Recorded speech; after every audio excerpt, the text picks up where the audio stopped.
Thousands more migrants make their way into Germany, a small part of the 800,000 expected this year, as new political disputes break out over Austria and Germany's move to open their borders.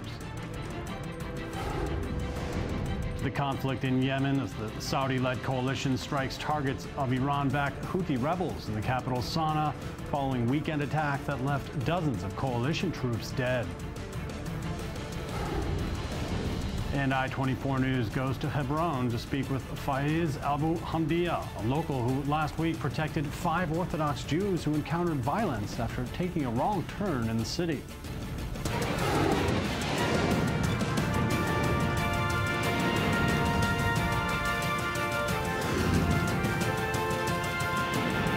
The News Today with David Matlin. Well, hello, I'm David Matlin here, and you're watching the news today. Thank you for joining us. Well, as Hungary works to complete a new fence along their southern border, thousands of refugees are finally arriving in Germany today through Austria, looking to end their long and exhausting journey from war-torn Syria, Iraq, and Afghanistan, among other places. Meanwhile, Europe looks for a common policy. Shai Ben-Ari reports. "We want bus" was the cry coming from this group of migrants making their way by foot from Budapest, the Hungarian capital, to the Austrian border. I want bus to Vienna. What is your name? My name is Marwan. Where are you from? I'm from Syria, Homs. Following the decision by Austria and Germany to open their borders Saturday, the Hungarian government began transporting thousands of migrants, the majority of them Syrian refugees, to the Austrian border by both bus and train. But the numbers were such that thousands decided not to wait and proceeded to march on their own. We are very tired, but walking better than sit down. Thousands have already arrived in Germany and Austria, and for some, the greeting was a warm one. We are glad that you have made it here alive. Stay here and find some rest so we can all find peace. Inshallah, I am glad that I can greet you here. Hungary is miserable. You know, police is very bad, just like Syrian police. While the German government's decision to temporarily allow the migrants in has resulted in criticism being directed at Chancellor Angela Merkel from within her own political camp, on Sunday, no less than the Pope called on European religious institutions to follow the example. I appeal to the parishes, the religious communities, the monasteries and sanctuaries of Europe to show the true meaning of the gospel and take in one family of refugees. The Hungarian government, however, plans to block the stream with the completion of a border fence set for September 15th. Already on Sunday, it placed several hundred migrants in a new alien holding center, a compound surrounded by barbed wire fences, complete with tents erected for 1,000 people. This was the destination for those crossing into Hungary from Serbia. What will become of them is unclear for now. Even as thousands arrive to their desired destination, many more migrants continue to land on the shores of Greece Sunday. They also hope to journey north through the Balkan states into Central Europe. Saturday saw scuffles break out on the Greek island of Lesbos for the second straight day as the crisis rolls on. Well, we're joined in the studio by Dr. Esther Lopatin, the Director for the Center for European Studies. Thank you very much for being with us. It's good to have you. So we see this situation unfolding as we speak day to day. This is an ongoing crisis here across Europe. Now these people are finally reaching Germany. A lot of people are celebrating that. But what's next now for all these thousands of people? You see, this morning when I read in Israeli newspapers, like it came out like there's a very optimistic, people are very optimistic about what's going to happen next in Europe. But what I'm saying is to all the people who are very optimistic is that they should wait a week, because next week, in September 14, there's going to be an emergency meeting among EU leaders. Merkel's going to be there, Cameroon, and all EU other leaders. And eventually what's going to happen, the most important thing is to look into the conclusion, what the conclusions are going to be. And after the conclusions, the European Commission is going to initiate legislation based on it. And it's very clear to me that EU leaders are going to demand to have more restrictive immigration policy. The Germans, for example, are going to ask for to have to share the burden between different European countries. Because, for example, Britain and France. Britain last year got less than I would say 30,000 applications for asylum. France got 60,000 applications. Germany got, in the last 2 years, more than 1 million applications for asylum. They're talking about taking up to 800,000 this year, at least that's an estimate. So if you read the German newspapers, and I do it on a daily basis, it's very clear that the Germans are very upset. They're saying, where is this European solidarity that everyone is talking about? Well, how come we get most of them, fair distribution of the refugees. Is that possible at all? It's an excellent question. I have to tell you that since 1999, the European Commission, the European Union for the first time established common immigration and asylum policy in 1997 as a result of the Amsterdam Treaty, but it came into force in 1999. And since then, they have been trying to create so-called, mechanism of solidarity to share the burden between member states, but it was impossible. They even created a fund, a refugee fund. They put 216 million euro at a time.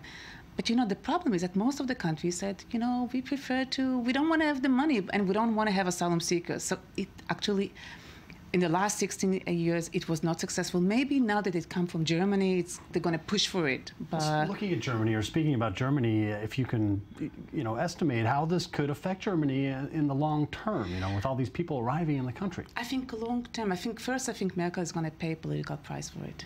I don't know if she has any political ambitions. I think she does. I think what's going to happen, we're going to see increase in the rise of the right wing in Germany. We've seen some, the Alternative for Deutschland, for Germany, which is a kind of like a Eurosceptic party, got 7% of the vote in the last election for the European election parliament in May 2014. But we're going to see a major increase because many, many people in Germany are saying that they feel that the government deserted them, that they feel that the government does not protect them, and I think that many of them sympathize with what's happening. And not all Germans are right-wing extremists, Of course, there are neo-Nazi groups and right-wing extremists, but I think the bottom line, people are afraid. They say, it also costs a lot of money. There's the debate now in the German Bundestag, in the parliament. They say, it's going to cost them probably 3.3 million euro for 1 year. So that's a real cost that people will feel there. As an expert in European studies now yourself, as you're watching all this unfold from country to country, how the reactions have varied, have you been surprised, or what's your impression about how Europe has responded to this crisis? I am not surprised, to be honest with you. First, there is a distinction between West and East. Eastern Europeans, Europe as a whole, as such, is a very homogeneous continent. They are not, it's not like America, a melting pot. They are not still open to the idea of being a melting pot. But there's also a distinction between West and East. Eastern European countries, are more, I would say, less open to the idea of living with someone else. Someone who is not Polish or Hungarian or Romanian. It's very difficult for them. Also, they are much more religious. It was the Poland, actually, to remind you, in 2004, there was the European Union at the time wanted to create a constitution for Europe. And they signed a document, and it wasn't ratified at the end because the Dutch and the French said no. But Poland at the time, it wasn't Hungary, it was Poland. Poland insisted that in the preamble to the constitution, it will be written that the European Union is based on Christian values. So the Hungarian Prime Minister, he's not alone. Dilemma, right? This has been his argument. Thank you very much, Dr. Esther Lopatin, here for being with us, helping us decipher what's taking place across Europe as we speak. Thank you again. Thank you. Well, moving on here, we're joined on the phone by I-24 News contributor Paulina Garaev, who's in Berlin. Thank you very much for being with us. Thank you for having me. Well, reports say that some 8 to even up to 10,000 people have been arriving in Germany just in these last days. How's the reception been so far? Well, I have to say that the reception has been an example for German efficiency. Unlike last week when the first train from Hungary arrived, and authorities were a bit surprised. This time, not only volunteers greeted the refugees coming to Munich, but also doctors, social workers, and of course police, who examined them, gave them the basic necessities. And since this morning, they've been distributed all across Germany. As we speak, there are 4 buses on the way to Berlin carrying, I believe, 350 refugees, which are only 5% of the people who arrived here so far. And I can tell you that by recent estimates, the federal police announced that they're expecting 17,000 people to arrive throughout the weekend. This will be the this is the latest tally, but of course this is very flexible and people are arriving also for various ways, some independently, not only by the buses that are provided by the government.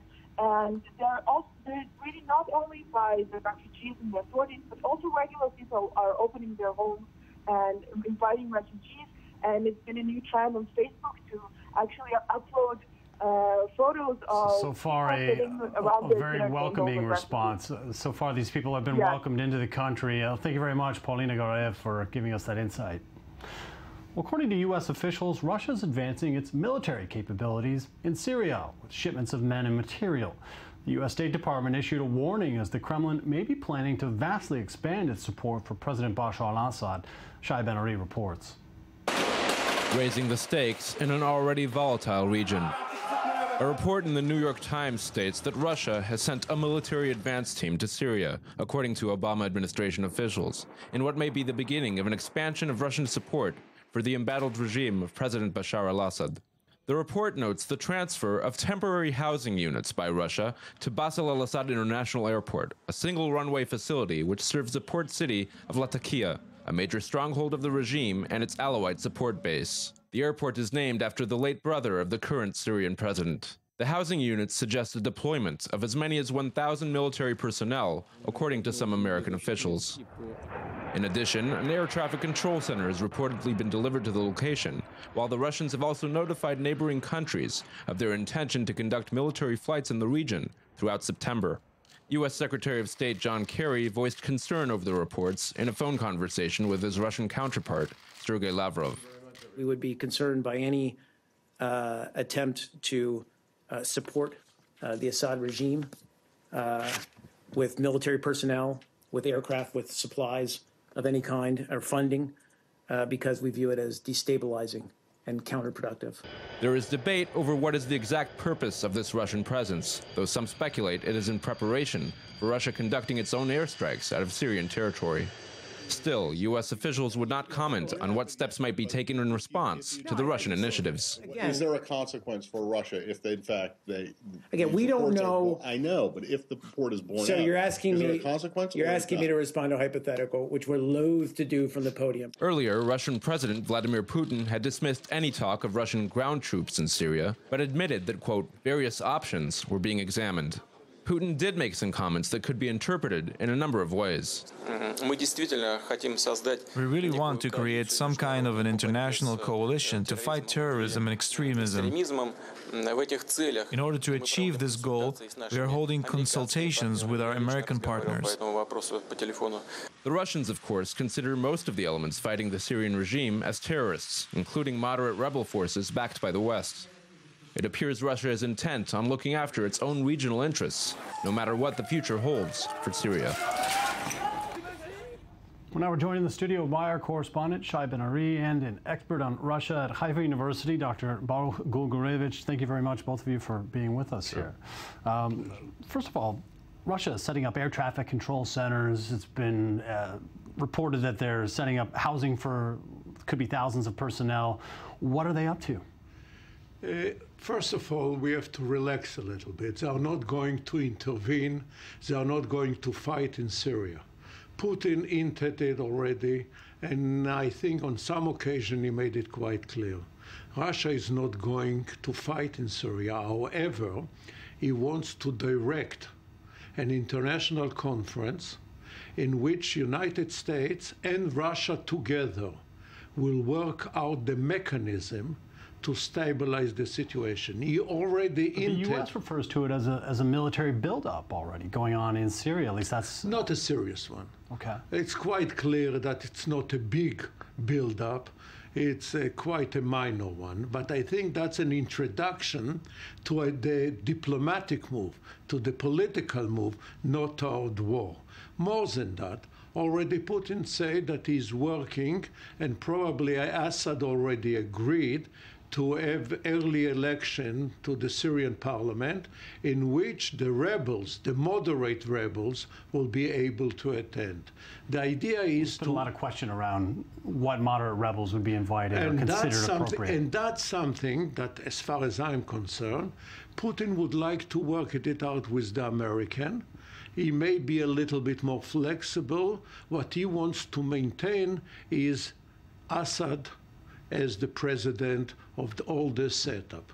He also makes it quite clear that if you want to stabilize Syria, which is good for Europe, it's good for the Middle East, good for the world at this point. Good for the world. The way to do it is not like the West did it in Libya or in Iraq or in Tunisia, in which they took care of the leader, and after that the country collapsed. And therefore he's trying to build on it. And I can tell you, my impression is that the Americans are not closing the door on this initiative. Okay. I know already that even before the agreement, the treaty with Iran, there were phone conversations. Already this was beginning. Shai, our correspondent here, is this, as you see it, is this Russia going in essentially to protect its own interests? It could be something to that effect. Let's say, first of all, it has to be noted the Russian presence specifically in this part of Syria is not exactly a new thing. In Latakia, there have been known to be certain Russian personnel in the area that surrounds the naval base there. Right, they have a base. Exactly. Yeah. It's a very important strategic location for the regime, which is, of course, propped up by Russia. That's no secret. They admit it. There is some speculation that what we're seeing now is perhaps the Russians themselves preparing for some sort of Judgment Day scenario in Syria where perhaps the Assad regime could completely collapse. They would like to have their own people on the ground, some sort of buildup for that kind of scenario to be able to influence, let's say, the reality, the post-Assad reality, potentially, as much as they can. This would be the start of that kind of presence, perhaps ensure future interests, indeed. The State Department, U.S. State Department, already issued some warnings here. It seems like they're worried a little bit about this buildup. How much influence or sway does the U.S. have over the situation? At this moment, not too much. And what they prefer, because of the Iran situation, they would like to work out something with the Russian. If you take the meeting between Kerry and Lavrov, in which Kerry expresses concern, the next meeting will be in few weeks toward the end of September in New York. It means the United States at this moment is not in a rush. Obama is not in a rush. Who is pushing the pressure on him? Those who are putting the pressure in the Congress, in the United States Senate, against the agreement with Iran. Take that into consideration, that those who oppose the agreement with Iran are opposing Russia in Syria and Russia in the Ukraine, and therefore the American interest is to keep it a little bit quiet at this moment and to try to see what can be worked out. If the British say that they are going to send 4 or 6 planes probably to bomb in Syria, and they will bring it to the parliament to approve it, that doesn't make a major change in the situation in Syria. Shai, as you've seen it here, you've been covering Russian involvement in Syria now for some weeks or for some time. There's been a lot of interesting, somewhat conflicting reports that have emerged as well about Russia maybe playing both sides of this conflict. Yeah, traditionally, of course, the Assad regime is a big ally of Russia, but it's not always that simple. And let's say the bottom line is they always look out for number one, the Russians. And there have been reports in Russian media, not backed by the government, we're talking about independent media, that has reported on certain efforts by the FSB, which is the successor agency to the KGB, to actually encourage the migration of Russian jihadists, of basically IS supporters or al-Nusra supporters from the Dagestan Republic to Syria itself, basically to join IS or to join al-Nusra, something that, of course, openly undermines the Assad regime's position because these are factors that are fighting against it. This? I mean, the sense is basically very simple. It's better that these guys become their problem than our problem. The Russians are looking out for themselves when it comes to that. Some of their problems. Yeah. Getting back to the Obama administration a bit here, they've repeatedly called for Mr. Assad to leave power, that any resolution must see him leave power, and the Russians seem to be envisioning some sort of transition here, but the Russians are involved on the ground. Russians are having their influence. What's the chance at this point, as you see it, that Bashar al-Assad would leave power?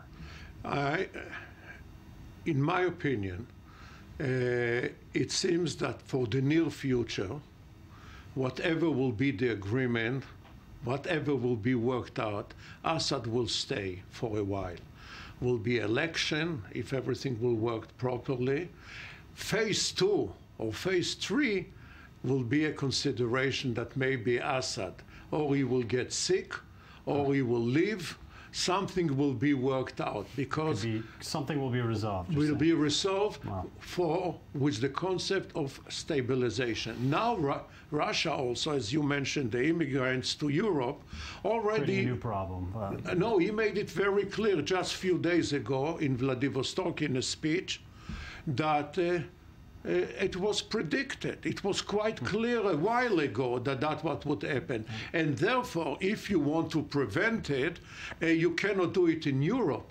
You have to be constructive in the Middle East, in Syria, and in North Africa. Thank you both for helping us try to understand the situation as it unfolds here. Dr.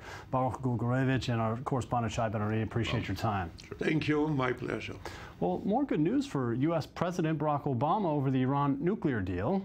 Democratic National Committee Chairwoman Debbie Wasserman Schultz has come out in support of the deal on CNN, saying there was no better way to boost Israel's security than, quote, approving this deal, close quote. Also today came support from former Secretary of State Colin Powell, who, speaking on NBC's Meet the Press, called it a pretty good deal and called Iranian concessions remarkable.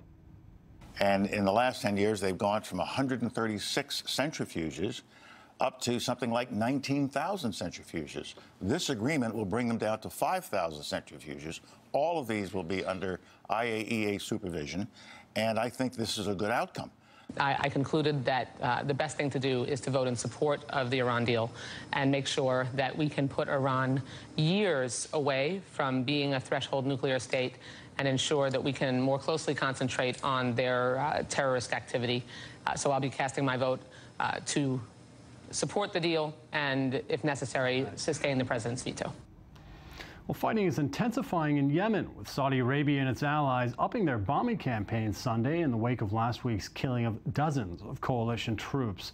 Well, despite repeated attempts to forge a lasting truce, the primarily Sunni Shiite conflict shows no sign of abating.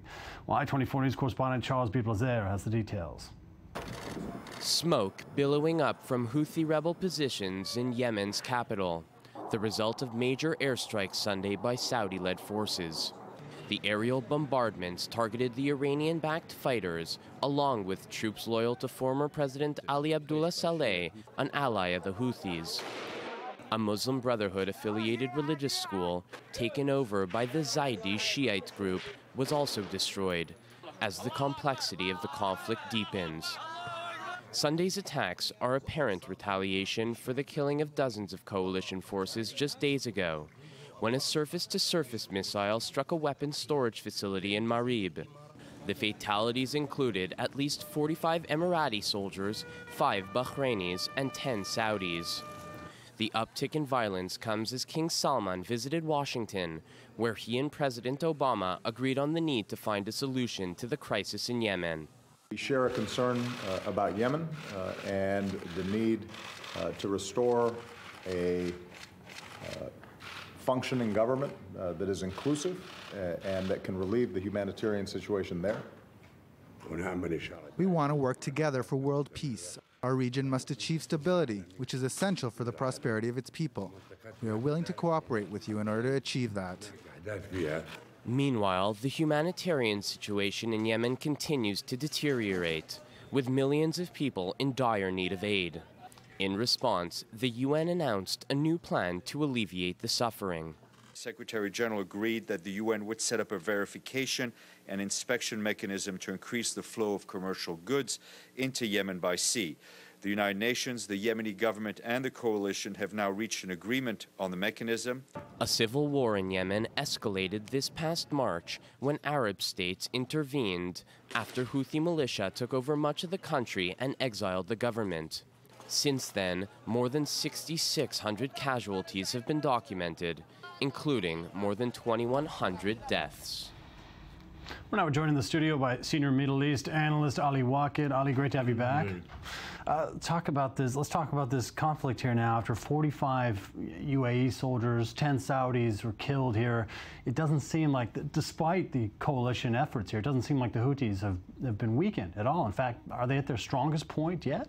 No, I don't think that they are at the strongest point. But if you check on the ground, there is some reverse for the Houthis, which were very close to Aden, the capital. And now they are about to protect the Aden, the capital of the south, and now they are about to protect the capital of the whole country, Sana'a, which is their main stronghold. This is why they are leading now very tough battles and trying to use all the arms that they have, and ballistic missiles are some of the arms that they are using, arms that they did not use for the moment. Now they are using these ballistic arms both to stop the progress of the Saudi coalition on the ground, but also they are using these missiles to shoot to the Saudi borders and to the Saudi soil. And in the last days, it happened that some Houthi rebels took control of some Saudi military posts at the Saudi part of the border, which means that the fight, that the battle around Sana'a will be a very tough one. Let's talk about the significance of the Saudi king's recent visit now to the White House to meet with President Obama. Is this a sign to you that there could be some resolution coming to the Yemen conflict now that President Obama's met with the Saudi king? Well, both Saudi Arabia and the United States don't think that there is a military solution for the Yemenite crisis. The question is, what would be the situation on the ground and what would be the price that the Yemenite will pay until parties will be around the table to negotiate the solution. Of course, everybody of the parties will be in a better position on the negotiation table if he is in a better position on the ground. This is why the Saudis are trying to do everything in order to try to reach the capital, Sana'a, by the sacrifice holiday, which will be in 2 weeks. They hope that they will reach Sana'a, and that getting close to Sana'a or getting inside Sana'a will oblige the Houthis to come to the table of negotiation, whether it is in Muscat, Oman, or in Geneva, at the base of respecting the legitimate government of President Hadi. And I think that in these 2 weeks, there might be a very tough situation on the ground. We are seeing the numbers of killed. The Saudis are driving in the last hours. Their warplanes are launching attacks with tens of civilians who got killed. The fighting is intensifying, you're saying, leading up to what could be a form of truce involved in the fighting. Absolutely. I don't see any truth, even if we are getting close to the Muslim sacrifice holiday. The question, once again, David, what would be the point until when we reach Sana'a? Thank you very much, Ali Waqid, for being with us. We'll be back after a short break. Don't go anywhere.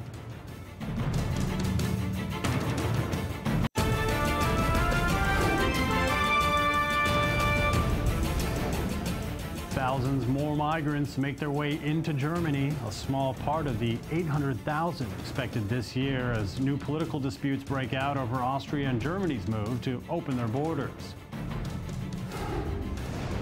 The conflict in Yemen, the Saudi-led coalition strikes targets of Iran-backed Houthi rebels in the capital Sana'a following weekend attacks that left dozens of coalition troops dead.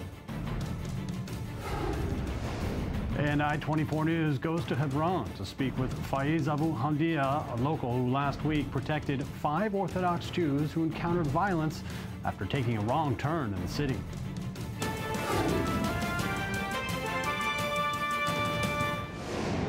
Hello and welcome back. Well, a local Palestinian resident of Hebron last week protected 5 Orthodox Jews who encountered a violent, angry mob after taking a wrong turn in the city. Well, I-24 News correspondent Mohammed Al-Qasim went there to speak with the man who saved them.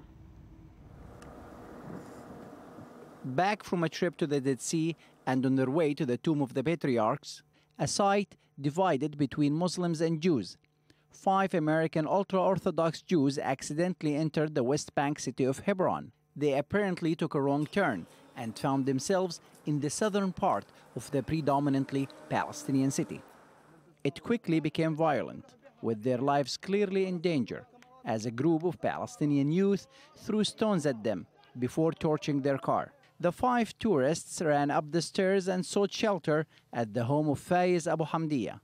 The Palestinian businessman had just arrived home from work when he heard the noise and let them all in.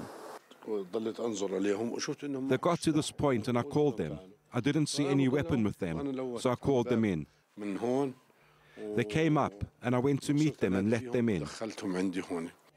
2 of them slightly injured and all of them shaken. Abu Hamdiya called the Israeli army more than once to inform them of the situation. At first, they did not believe Abu Hamdiya's story. But after a number of phone calls, the army showed up some 50 minutes later. It took them more than 15 minutes to come. We called them more than 4 times. We all got nervous because it was getting dark. Abu Hamdiya says he doesn't care what people say. Being human is what he was raised to be, and he didn't think twice about protecting them. What we did is humanistic. We as Arabs were raised on this.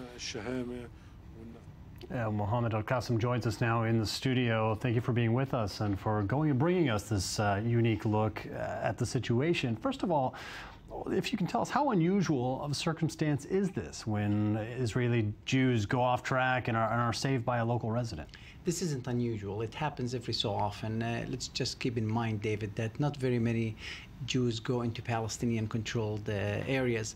However, we have heard of stories where Jews go into Ramallah, Nablus, and like this story where they went into Hebron, they were protected or at least found by a Palestinian resident who called either Palestinian police or the Israeli army. Now, this man, Hamdiya, he really took a personal risk to save these 5 individuals. Has he had threats, or is he worried about his own safety after doing this? Well, I'm not sure about threats or own safety, but he has been called names. He has been called traitors. He has been criticized harshly by his neighbors and people in Hebron for doing what he did. He doesn't look at it like as if he done something heroic. He looks at it as something that anybody would do to protect lives. And so he doesn't look at this as having done anything special. This was just simply, as he mentioned, a human thing to do. Exactly, it's a human thing to do. It must be done to protect lives, especially that these 5 men haven't done anything wrong other than being at the wrong place. Did he speak to you about the sentiment of these young men in the streets? I mean, does he have a problem with their activities, or did he understand, you know, their acts, their frustration? Well, what he said is that this was committed by a small, young Palestinian kids. He said the older people in the city wouldn't have done what these kids have done. They're not very easily controlled, and they just acted without thinking. Well, Mohammed Al-Qasim, thank you very much for being with us. A very interesting story. Thank you. My pleasure. Well, the conflict between Turkey and the PKK continues today, with clashes erupting between Kurdish militants and security forces in the country's southeast. 2 policemen were killed and 3 others injured after fighters from the Kurdistan Workers' Party fired a rocket-propelled grenade during the violence in the predominantly Kurdish region. Turkey's waging a 2-front war against the PKK and the Islamic State terror group. And now we are speaking with Laura Wells here, a journalist based in Turkey who joins us from London. Laura, thanks for being with us. Thanks for having me. If you can comment on the significance of the recent developments now in the southeastern part of Turkey.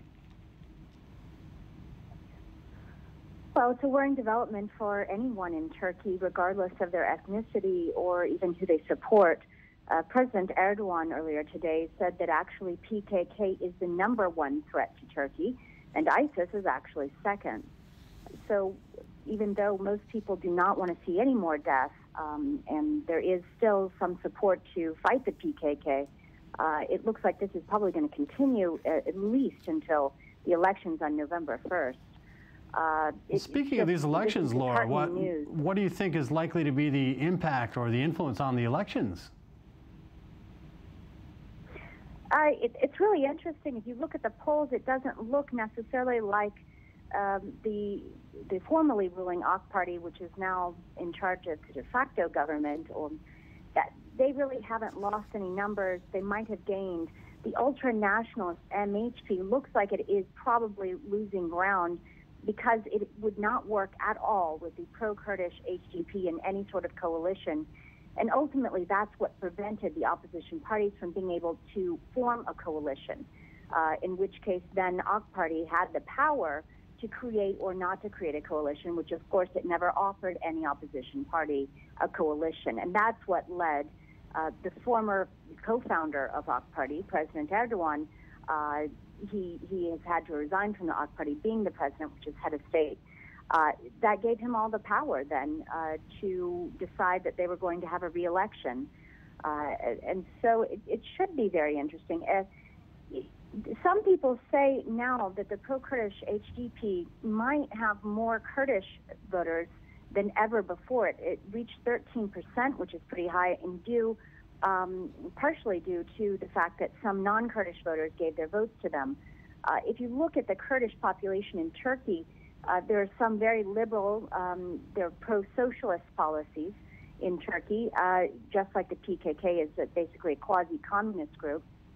There are many conservative Kurds, and those conservative Kurds historically have been voting for AK Party because AK Party was more inclusive of them than former parties had been.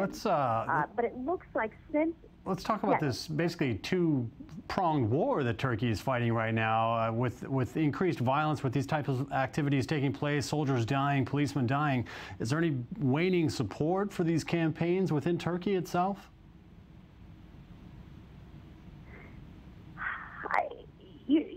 PKK has never been a popular group outside of certain Kurdish circles.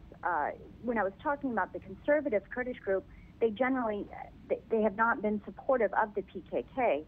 But I think that most Kurds that I've spoken to, they're pretty sick and tired of being targeted, and the fact that the peace process was basically ended because Erdogan quit. He wasn't interested in continuing it. I can imagine. But I still think there's a lot of support within the general Turkish population to fight PKK.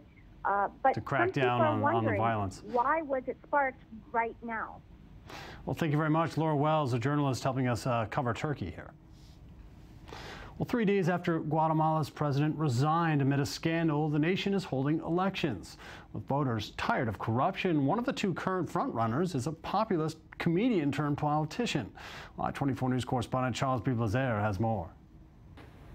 Guatemalans head to the polls Sunday, just days after a corruption scandal thrust the Central American nation into political turmoil.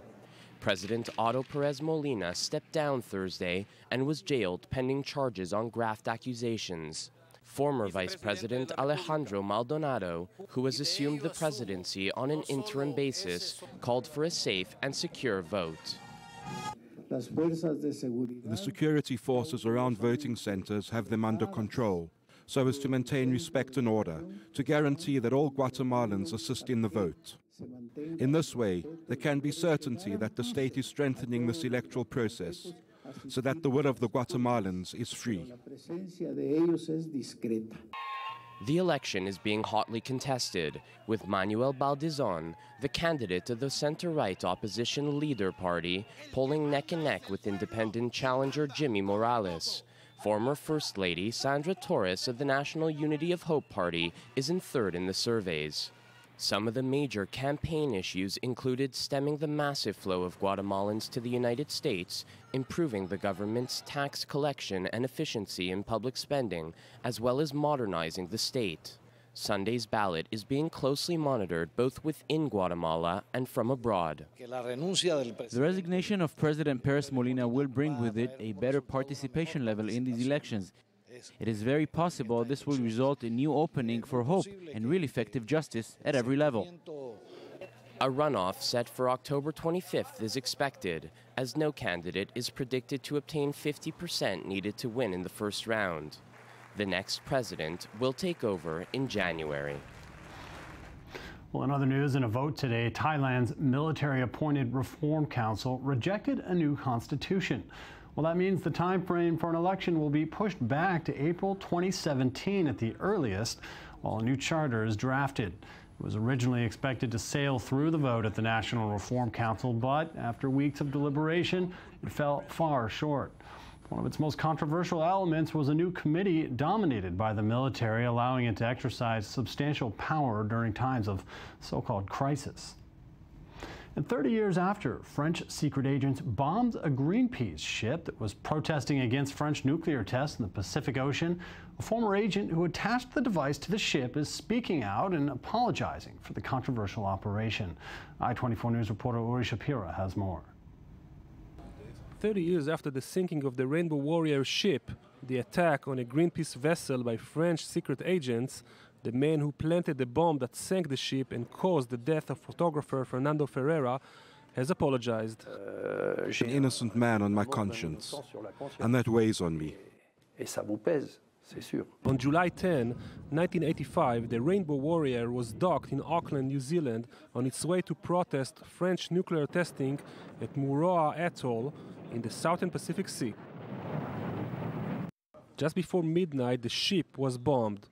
French initially denied any involvement in the incident, but later two French agents, Hélène Masser and Dominique Friere, were arrested and charged with murder. The two were sentenced to 10 years in jail, but later transferred to French Polynesia and released within 3 years. This event, known as Operation Satinique, sparked huge controversy around the world. This unprecedented mission to stop Greenpeace's peaceful protest ship in the waters of a friendly nation was considered a dangerous step taken by France to protect its nuclear program. We asked ourselves, why Greenpeace, when we were told to sink Gaddafi's ships, as we did in 1980 because he was involved in terrorism. But Greenpeace? That was surprising. So they told us that Greenpeace had been infiltrated by Soviet KGB agents. Now Jean-Luc Kister, the former French secret agent, says sinking the ship wasn't the first option. We thought that we could neutralize the ship by placing an explosive device on the propeller shaft, but that solution was not the one chosen by the higher-ups. The team was told, you have to sink it. The event had some repercussions. French nuclear tests in the Pacific were frozen for more than a decade. However, 30 years later, the authorities continue to hunt Greenpeace activists who are frequently being arrested. Well, this Wednesday, September 9th, Queen Elizabeth II will overtake her great-great-grandmother, Queen Victoria, as the longest-reigning British monarch. Well, she ascended the throne in 1952 at the age of just 25, with her reign stretching from the post-war era to the current age of, well, iPhones. She's worked alongside 12 British prime ministers, but has traditionally kept to a hands-off approach with politics. Now we're joined on the phone by our London correspondent, Jonathan Sacerdoti. Thanks for being with us, Jonathan. Good evening. Now, if you can give us a sense for the planned celebrations now for the Queen. As you said there, Queen Elizabeth is Britain's 40th monarch and has seen 12 prime ministers during her reign. But on Wednesday, when she becomes the record-breaking monarch, longest-serving monarch, she'll beat Queen Victoria's reign, who was there for 63 years and 216 days.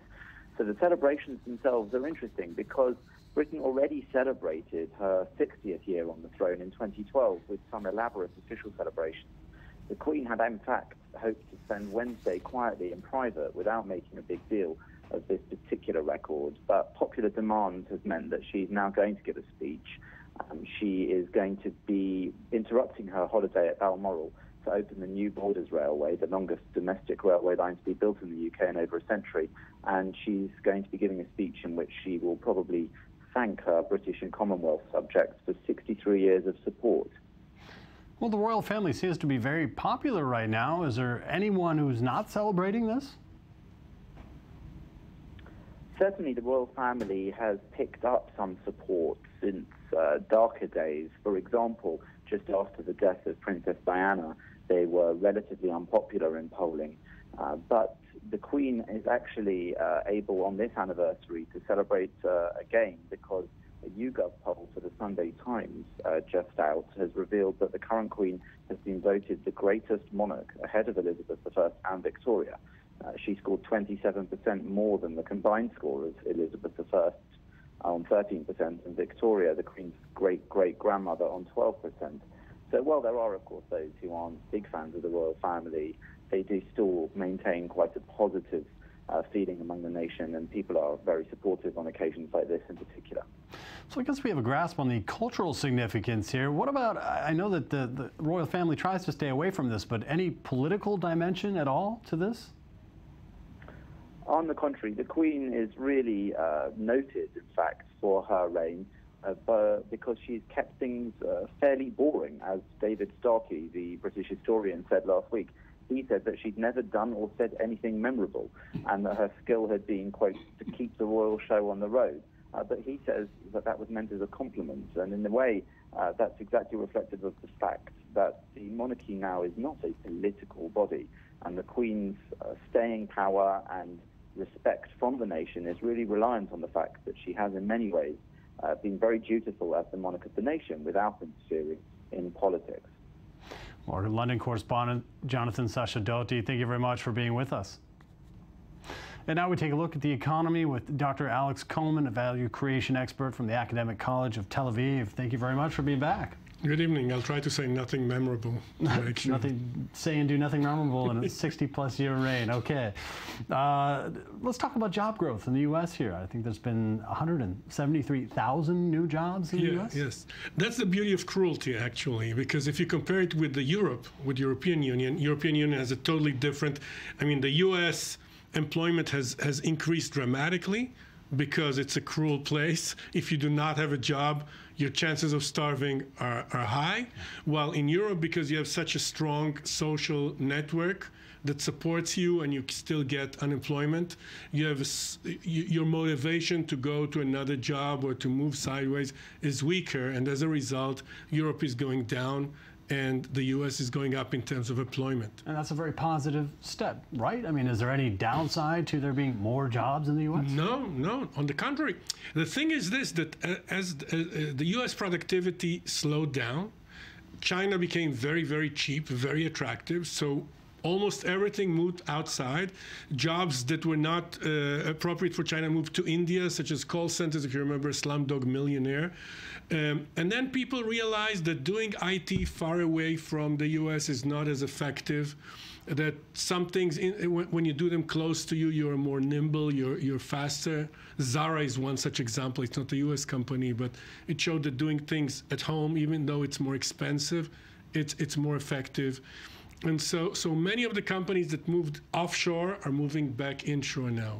It's called right-shoring, which means you want to do more things at home. So staying with the U.S., it's been 10 years recently since Hurricane Katrina and the devastating effects there. How has that been felt? Now, 10 years on, what are we seeing economically? Well, the paradox is that New Orleans is the low income, the inequality in New Orleans is very low, which means that if you live in a low-income neighborhood, everybody around you has a low income, and as a result, the social capital is high because people help each other, which sounds nice. But what we do not see in that is that you do not have many opportunities to earn more.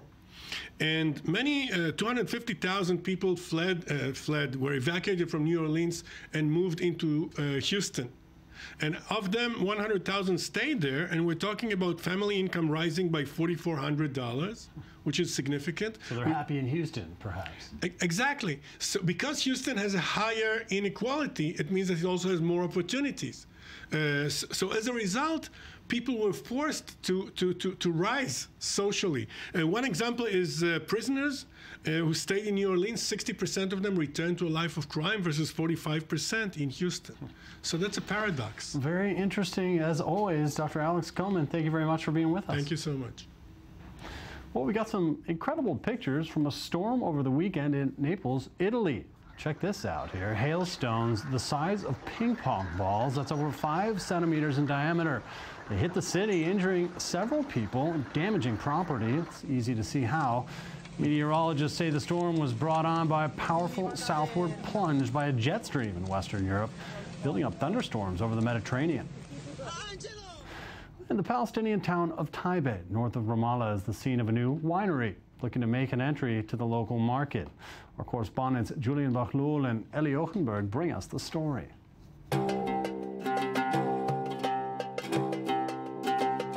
For lovers of new wines, write down a new address. Taibe is looking to conquer the market. The Palestinian city north of Ramallah became celebrated thanks to the Khoury family, who created Taiba beer in 1994. 2 decades later, a young prodigy of the family with a Harvard diploma has entered the world of wine production. I'm from Taiba. I've lived here all my life. I've been to the US for 4 years for college, and I came back 2 years ago and started this business with my family. It's the only boutique winery in Palestine.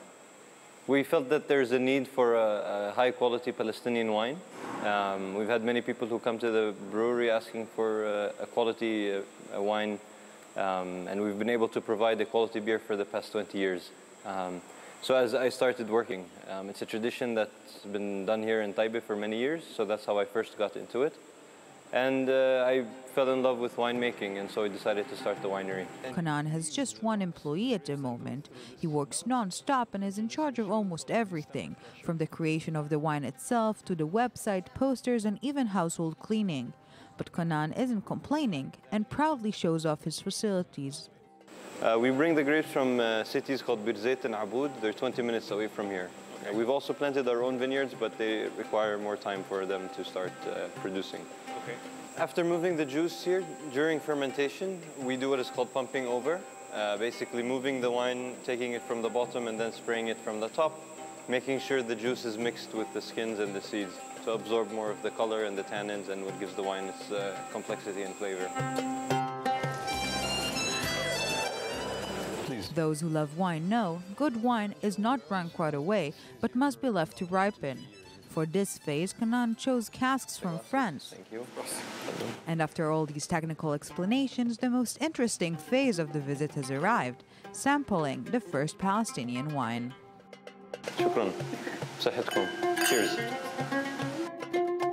The Khoury family business has gotten off to a good start, but Kanan has his feet on the ground and is conscious of the challenges. He knows he must be patient before it's profitable. Today, his main goal is growing exports, notably in Israel. Several Israeli boutiques already sell his bottles, but the political situation and security tension often complicates business. Now we go from wine to, well, another favorite topic of mine, sports with Jonathan Regev. Evening. Great to have you. Of course, I always want that drum roll. We don't have it, but okay. Yeah, great. We got it. We got to talk about some breaking news, essentially, right now. Yeah, the game ended about 60 seconds ago. Israel played in Wales. No goals there. By the way, the Wales did score a goal deep in stoppage time, but it was an offside. Therefore, no goals there. Wow. Wales really wanted to win because the win tonight would send them would seal their place in next year's European Championship. They're not there yet, but they're very close. A goalless draw away in Wales, a decent result for Israel, not too bad.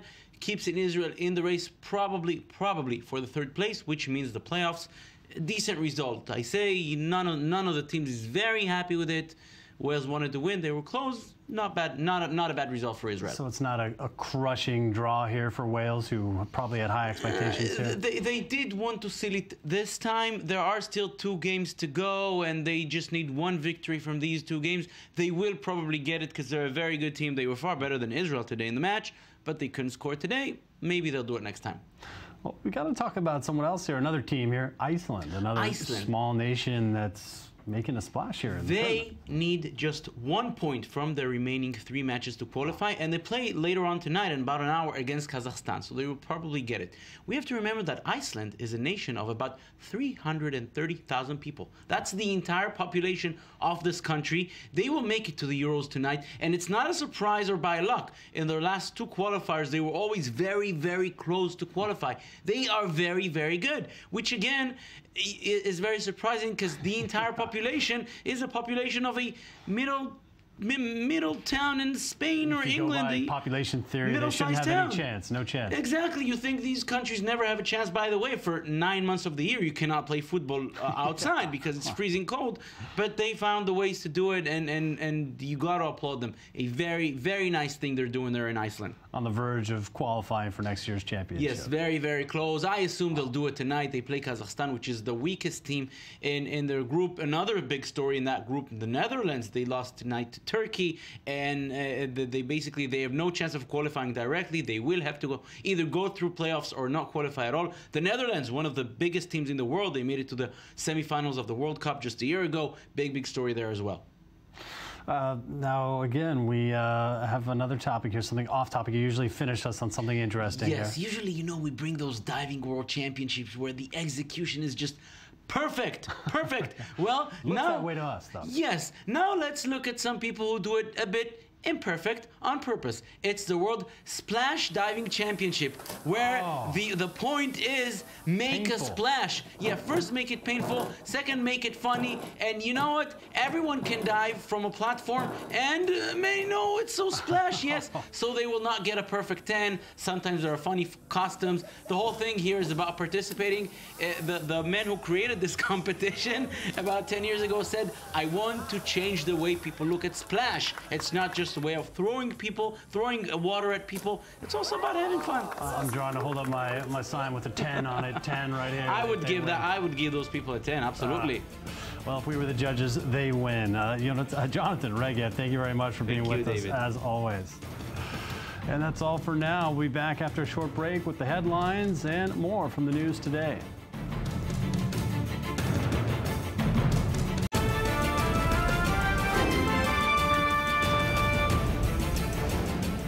Welcome back to the news today.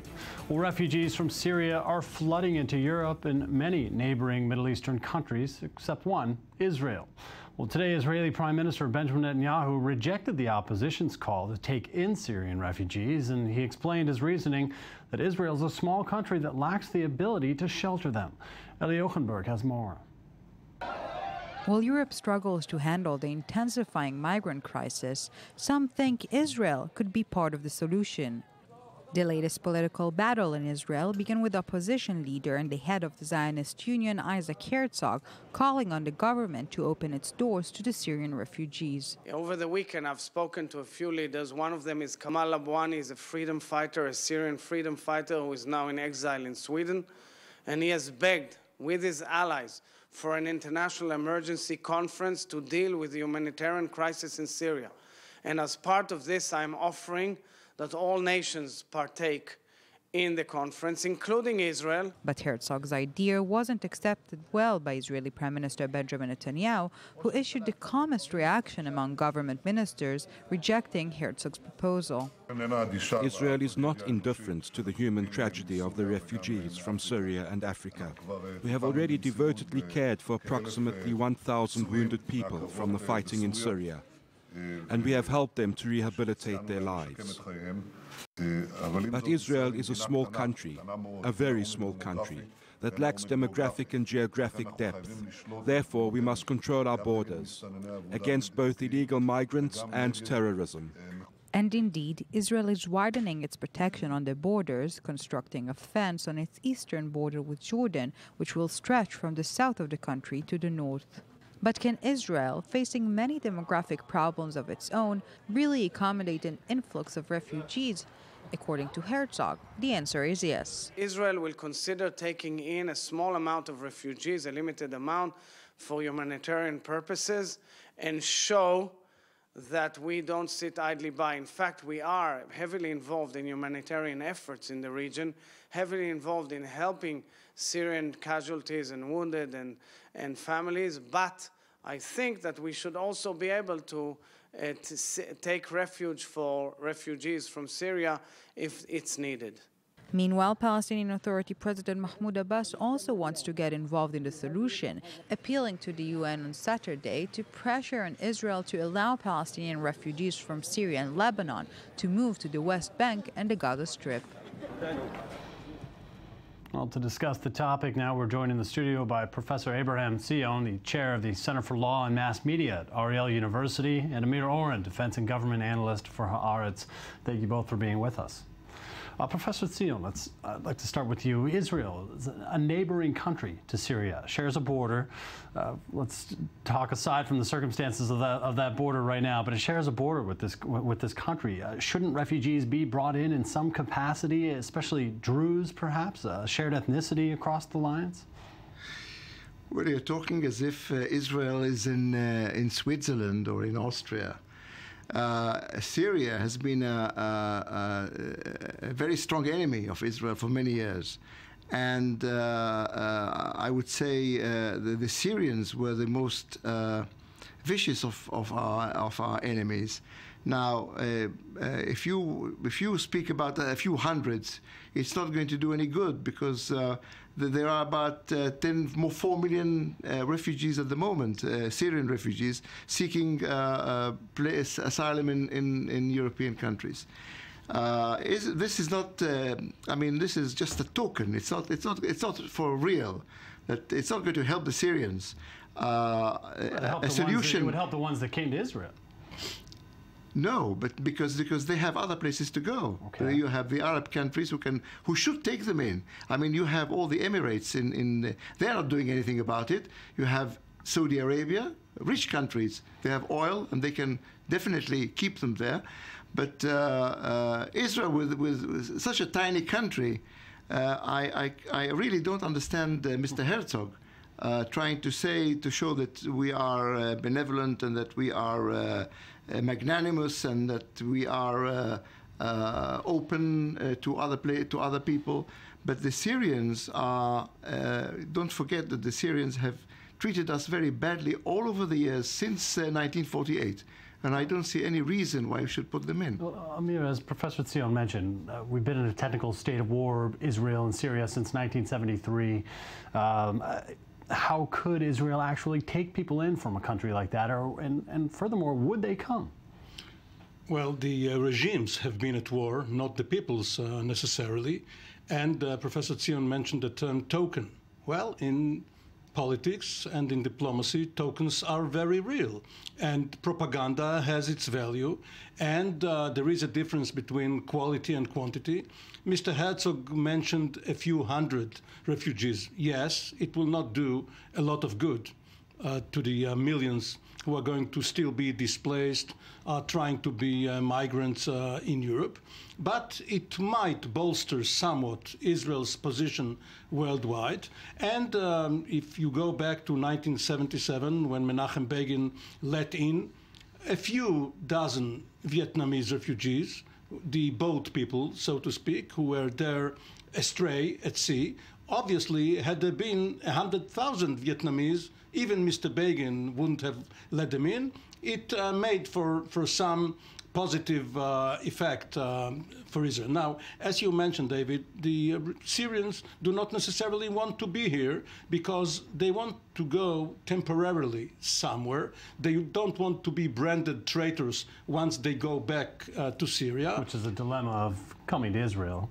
Which is why offering them to come in and then not having them come in is the best of both worlds for Mr. Herzog. Don't forget that there are in Syria 500,000 Palestinian refugees, and Abu Mazen is trying to use this opportunity to bring them here on the back door. You know. That was Yair Lapid, the head of the Yesh Atid party's his position as well, that the whole topic of Syrian refugees could be used as a backdoor for Palestinian refugees. So what? No what is the problem with that? You know, this could be a lever to start solving the Palestinian problem. If Israel doesn't agree to Resolution 194, the so-called right of return resolution, but does let some of these refugees or the grandchildren of the original refugees as part of the humanitarian approach, along with solving the territorial problems, Jerusalem, borders, security, it could be quite an opening to peace. Well, Israel is a unique country built by refugees. Is there any special responsibility there today that, you know, this is, politics should be maybe put aside in this situation, especially when we talk about a situation of a state of war with a regime that's largely not in power anymore across Syria. So is that still the status quo? Well, first of all, it's not the regimes who are at war. It's the people who are at war. The Syrian people who are at war with us, and they hate the Jews, they hate Israel, and they have been brainwashed for the last 60 years, 65, 67 years. Anyway, the fact that we are a refugee country, that's true, and we have taken in refugees, but you cannot compare refugees from Vietnam to refugees from Syria, as I said before. So we have taken 70,000, 80,000 infiltrators from Africa, and being a democratic country, which has been a bumpy road, to be fair. This has not been a welcome destination necessarily for all these East African refugees either. But we did not kick them out, and we could have done that, but we did not do that, because of humanitarian grounds and because we are a legal state, and we look after the law, and that's why we did not throw them out. It sounds like you're arguing perhaps that no one but Jews could take refuge in Israel. I mean, is there any humanitarian situation that would allow the gates to be open, even, say, for a few thousand refugees from Syria? Perhaps it's a token, but it's still an effort to help a human suffering situation. Well, we have taken in the South Lebanese army, people who were not Jews, who were helping Israel during the 18 years of presence in Lebanon. They have not been absorbed to the best possible extent. But yes, under certain circumstances, just like the Witness Protection Program, where Israel has an exchange agreement with the United States and others, we take in their criminals.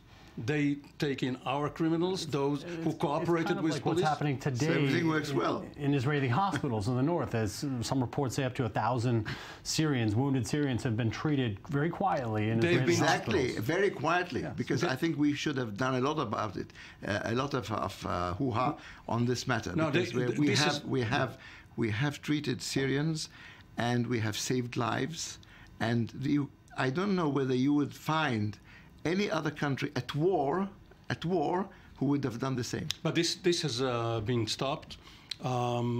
Syrian wounded, whether civilians or uniformed, are now coming to the border. They are being treated in a field hospital and being sent back. They are not being taken into civilian hospitals. But there's still treatment taking place, and there's still that's a humanitarian effort right there. Again, it's hard to fathom why there can't be some scenario to set up for women and children, or for clear civilians to be brought in and provided refugee shelter, with so many flooding out of Syria today. You're saying that the state of war and the history involved is still trumps that humanitarian crisis? It does, definitely. I mean, we're talking about two peoples who've been at war, and the Syrians have been brainwashed. What Israel is going to gain out of this? And I don't know whether the Syrians would come over and settle in Israel. I suppose who would do that. That's a good question. Would they come at all? Yeah, I'm not sure about that. But the ones who would do that would be Palestinians living in Syria. They might use this because of ideological grounds, not because they are looking for asylum in Israel. Because they have better chances. They have better chances in Europe. Your very remark has within it the germ of a positive answer. What good would it do?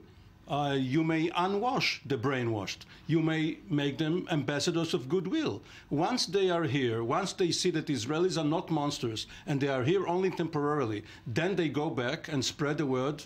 And what's negative about it? First of all, they would not go back and in hospitals. Sorry? This has happened already with many of these wounded treated in the hospitals. Well, that's a different matter. When you treat somebody and you send him back. But those people are going to come here, and they are not going to be pro-Israel. Well, they might, after receiving a warm welcome in a refugee center up in the north, or get away from the war-torn country. If we're talking about a few hundred, they're not going to do you need something like 20, 30 years to unwash the brainwashed. It's not something that you can take away in a year or two. Well, perhaps that shouldn't be the central mission of taking in refugees. More, it should be a humanitarian effort to provide them shelter. But you're saying again, the price is very high. If you want to take 500,000 people and try to make them pro-Israel in the next 20 years, it's too costly. Anytime Israel sent a medical mission to earthquake-stricken areas, be it Turkey, Nepal, where have you, they have become ambassadors of goodwill, and those inhabitants who were exposed to Israelis who are taking care of them have come out with very positive impression. I disagree, with all respect. Wherever we've been, like there was an earthquake in Istanbul, what good did it give us? What good did it do to us? Look, the Turks just on one day broke up everything, and they forgot the good thing that we've done. What did we gain from going to Haiti, and what did we gain from going to other places in Turkey to talk about that situation? Okay, so it's like writing on ice. It's not. Well, yes, one of the reasons Begin gave back then regarding the Vietnamese refugees was that when Jews were trying to find shelter outside of Europe, such as the St. Louis ship, wandering around the sea, finding no harbor to take them in, and eventually going back and the passengers were exterminated. Israel cannot sit idly by when it sees such a major disaster. And we're talking largely about women and children who are flooding out of these countries. I know the security risk has also been put out there as a factor here. Is that significant in your eyes as well, a potential risk there? Let us just imagine for a minute that Syria were in good terms with Israel. Do you think Israel would not have taken refugees? I don't think so. They would have. I'm sure they would have. So Israel, I think the barrier is because of this animosity and hatred for the last 65 years. Well, it's a vicious circle, but back in the early 70s, right after Black September, there was another incident in Jordan in June of 71, where hundreds of Palestinians, including PLO members, fled into the West Bank, and Israel allowed it because when it considered the positive effects versus the negative ones, it decided that it's better for the day. And unfortunately, out of time. It's a hot topic for us. I appreciate you being with us very much, Amir Oren, and of course, Professor Abraham Sion. Thank you. Thank you both very much for contributing here. That's all for the program today here at the News Today. I'm David Matlin in the Jaffa Port of Israel, and wherever you are in the world, thanks for being with us.